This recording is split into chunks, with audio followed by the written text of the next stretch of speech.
جہاں پر آپ دفن ہوئے تھے، اگر تم ہمیں اس کی نشاندہی کر دو تو اللہ تعالیٰ تمہیں بہتر بدلہ عطا فرمائے گا۔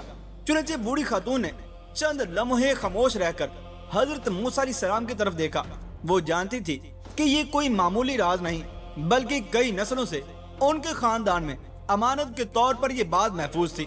انہوں نے نہایت ہی سکون سے عرض کیا، اے اللہ کے نبی، میں آپ کو حضرت یوسف علیہ السلام کی قبر تک ضرور لے جاؤں گی، لیکن اس سے پہلے میری 2 شرطیں پوری کرنی ہوں گی۔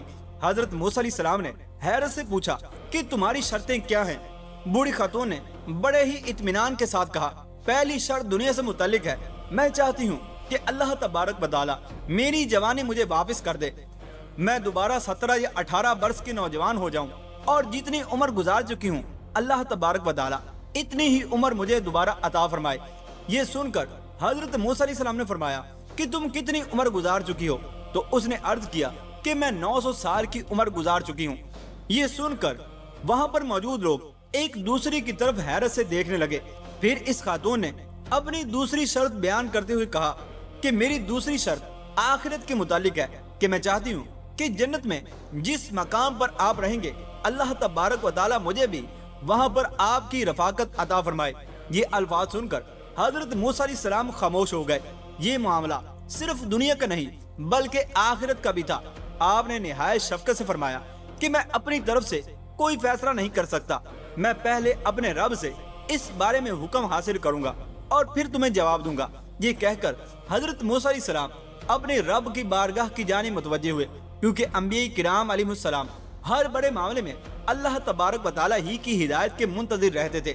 ادھر بنی اسرائیل بے چینی سے اس فیصلے کا انتظار کر رہے تھے۔ انہیں معلوم تھا کہ اس بوڑھی خاتون کے جواب پر نہ صرف ان کے سفر کا مستقبل موقوف ہے بلکہ حضرت یوسف علیہ السلام کی وصیت کی تکمیل بھی اسی کے ساتھ وابستہ ہے، اور وہ اس بات کا انتظار کر رہے تھے کہ کیا اللہ تبارک و تعالیٰ اس بوڑھی خاتون کی یہ 2 شرطیں قبول فرمائے گا یا نہیں۔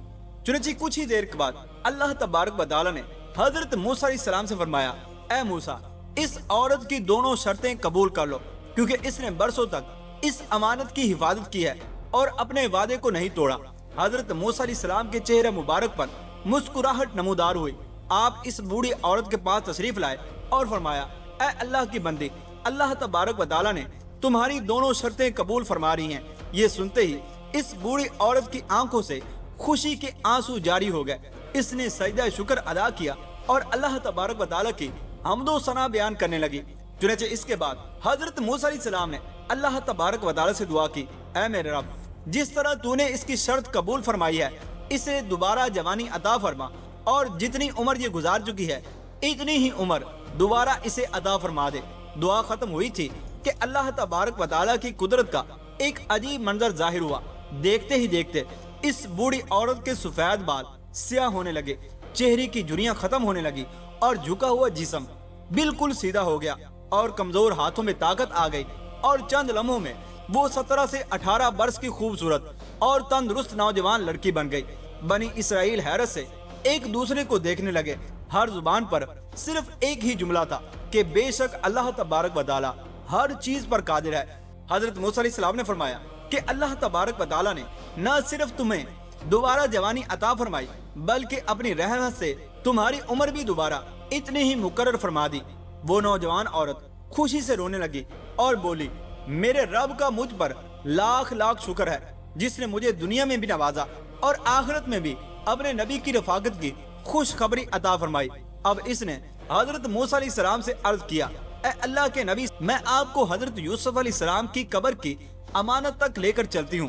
وہ سب ایک سنسان علاقے کی طرف روانہ ہوئے۔ چلتے چلتے وہ ایک پرانے تالاب کے کنارے پہنچے۔ اس عورت نے ایک خاص مقام کی طرف اشارہ کرتے ہوئے کہا کہ حضرت یوسف علیہ السلام کی قبر اس پانی کے نیچے ہے۔ حضرت موسیٰ علیہ السلام نے اللہ تبارک و تعالیٰ سے دعا کی۔ اللہ کے حکم سے پانی ہٹ گیا اور زمین ظاہر ہو گئی، اور وہاں ایک قدیم صندوق موجود تھا جس کے اندر حضرت یوسف علیہ السلام کا جسد پاک موجود تھا۔ حضرت موسیٰ علیہ السلام نے نہایت ادب اور احترام کے ساتھ اس صندوق کو اٹھایا۔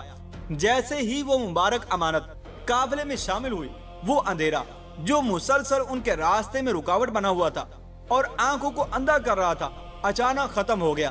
آسمان صاف ہو گیا اور راستہ بالکل روشن ہو گیا اور بنی اسرائیل نے محسوس کیا کہ اب ان کے قدم خود بخود منزل کی طرف بڑھ رہے ہیں۔ ہر شخص کی زبان پر اللہ تبارک و تعالیٰ کی تسبیح تھی۔ سب کو یقین ہو گیا کہ اللہ کے نبی کی وصیت پوری ہونے کے بعد ہی اللہ تبارک و تعالیٰ نے ان کے لیے یہ تمام راستے کھول دیے ہیں۔ حضرت موسیٰ علیہ السلام نے اپنی قوم کی طرف دیکھا اور فرمایا، یاد رکھو اللہ کے نیک بندوں کے وعدے اور امانتیں کبھی معمولی نہیں ہوتی۔ جو شخص انہیں پورا کرتا ہے اللہ تبارک و تعالیٰ اس کے لیے وہ راستے کھول دیتا ہے جن کا وہ تصور بھی نہیں کر سکتا۔ بنی اسرائیل خاموشی سے اپنے نبی کے پیچھے چلتے رہے، جبکہ دور کہیں فرعون اپنے لشکر کے ساتھ ان کا تعاقب کرنے کی تیاری کر رہا تھا۔ انہیں معلوم نہ تھا کہ اب آگے اللہ تبارک و تعالیٰ اپنی ایسی شانیں دکھانے والا ہے جسے قیامت تک انسان یاد رکھیں گے۔ چنانچہ دوسری طرف فرعون کے محل کے اندر ہلچل مچ چکی تھی۔ جب اسے معلوم ہوا کہ بنی اسرائیل مصر چھوڑ کر جا چکے ہیں تو وہ غصے سے آگ بگولا ہو گیا۔ اس نے فوراً اپنے لشکروں کو جمع ہونے کا حکم دیا۔ ہر طرف گھوڑوں کی ٹاپوں کی آوازیں گونجنے لگی اور ہزاروں سپاہی ہتھیاروں سے لیس ہو کر فرعون کے پیچھے روانہ ہو گئے۔ فرعون غرور سے بولا کہ آج موسیٰ اور اس کی قوم کو کہیں چھپنے کی جگہ نہیں ملے گی۔ ادھر حضرت موسیٰ علیہ السلام اپنی قوم کو مسلسل اللہ پر بھروسہ رکھنے کی تلقین فرما رہے تھے۔ کئی دن اور راتوں کے سفر کے بعد وہ ایک عظیم سمندر کے کنارے پہنچ گئے۔ سامنے پانی کا بے کنار سمندر تھا اور پیچھے فرعون کا لشکر تیزی سے قریب آ رہا تھا۔ بنی اسرائیل نے جب گرد و غبار اڑتا ہوا دیکھا تو خوف زدہ ہو گئے۔ کچھ لوگ گھبرا کر کہنے لگے کہ اب تو ہم پکڑے جائیں گے، آگے سمندر ہے اور پیچھے فرعون کا لشکر۔ لیکن حضرت موسیٰ علیہ السلام کا یقین اپنے رب پر کامل تھا۔ آپ نے اپنی قوم کو تسلی دیتے ہوئے فرمایا کہ اللہ تبارک و تعالیٰ اپنے وعدے کو کبھی پورا ہونے سے نہیں روکتا، وہ ضرور راستہ پیدا فرمائے گا۔ اسی لیے میں اللہ تبارک و تعالیٰ کی طرف سے حضرت موسیٰ علیہ السلام پر وحی نازل ہوئی کہ اپنے عصا کو سمندر پر مارے۔ حضرت موسیٰ علیہ السلام نے اللہ تبارک و تعالیٰ کا نام لے کر اپنا عصا سمندر پر مارا۔ اللہ تبارک و تعالیٰ کے حکم سے ایک عظیم معجزہ ظاہر ہوا۔ سمندر کا پانی دو حصوں میں تقسیم ہو گیا، درمیان میں خشک راستہ بن گیا۔ پانی دونوں طرف بلند دیواروں کی طرح کھڑا ہو گیا اور اللہ تبارک و تعالیٰ نے بنی اسرائیل کے لیے محفوظ گزرگاہ بنا دی۔ یہ منظر دیکھ کر بنی اسرائیل حیرت اور شکر کے جذبات سے بھر گئے۔ حضرت موسیٰ علیہ السلام سب سے آگے تھے اور پوری قوم ان کے پیچھے اس خشک راستے پر چلنے لگی۔ ہر شخص کی زبان پر اللہ تبارک و تعالیٰ کی حمد و ثنا جاری تھی۔ کچھ ہی دیر میں بنی اسرائیل کا پورا قافلہ سلامتی کے ساتھ سمندر کے دوسرے کنارے پہنچ گیا۔ فرعون نے جب یہ منظر دیکھا تو اس کا غرور مزید بڑھ گیا۔ اس نے سمجھا کہ اگر موسیٰ علیہ السلام گزر سکتے ہیں تو میں بھی گزر سکتا ہوں۔ اس نے اپنے لشکر کو داخل ہونے کا حکم دیا۔ سمندر کے اسی راستے میں پورا لشکر داخل ہو گیا۔ فرعون کے سپاہی ایک کے بعد ایک اس راستے میں داخل ہوتے گئے۔ جب پورا لشکر سمندر کے درمیان پہنچ گیا تو اللہ تبارک و تعالیٰ کا حکم ہوا اور پانی اپنی اصلی حالت پر واپس آ گیا۔ چند ہی لمحوں میں بلند پانی کی دیواریں آپس میں مل گئیں۔ فرعون اور اس کا پورا لشکر پانی کی موجوں میں گر گیا۔ وہی شخص جو اپنے آپ کو سب سے بڑا حاکم اور رب سمجھتا تھا، آج اپنی جان بچانے کے لیے بے بس اور چیخو پکار کر رہا تھا۔ جب اس نے موت کو اپنے سامنے دیکھا تو اس نے ایمان لانے کا اعلان کیا، لیکن اب وقت گزر چکا تھا۔ دنیا میں تکبر اور ظلم کے ساتھ زندگی گزارنے کے بعد آخری لمحے کا ایمان اسے ہرگز فائدہ نہ دے سکا۔ اور یوں اللہ تبارک و تعالیٰ نے حضرت موسیٰ علیہ السلام اور بنی اسرائیل کو اس عظیم ظلم سے نجات عطا فرمائی اور فرعون کو رہتی دنیا کے لیے ایک عبرت کا نشان بنا دیا۔